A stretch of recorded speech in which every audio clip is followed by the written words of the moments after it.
মশলা গাহি সামনের গান। মানুষের চেয়ে বড় কিছু নাই, নহে কিছু মহিয়ান। নাই দেশ কাল পাত্রের ভেদ, অভেদ ধর্ম জাতি। সব দেশে সব কালে ঘরে ঘরে তিনি মানুষের জাতি।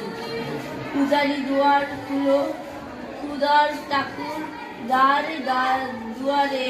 পূজার সময় হলো, স্বপন দেখিয়া আকুল পূজারি খুলিল ভোজনালয়। দেবতার বরে আজ রাজা। ডিজিটাল প্রযুক্তি বই 2 নম্বর বিষয় তিনটি পরিস্থিতি দেওয়া আছে। প্রথম পরিস্থিতিতে অনিচ্ছাকৃত ভূতত্ত্ববাদ। আজকের বিতর্কের বিষয়টি হচ্ছে একমাত্র গণমাধ্যমের পারে প্রকৃত সত্য তুলে ধরতে। আমি এবং আমার দল এই বিষয়টির পক্ষে অবস্থান ধরি। বিজ্ঞ বিচারক মণ্ডলী নারী ও শিশু নির্যাতন দমন আইন 2000 এর বিধান করা হয় যে হত্যা তুলে ধরতে পারেনি। আমার যে মিডিয়া সাংবাদিক যদি ভুল তথ্য প্রচার করে তাহলে সে বিভিন্ন যাচাই গণমাধ্যম ও আত্মভুক্ত, কিন্তু গণমাধ্যমের আত্মভুক্ত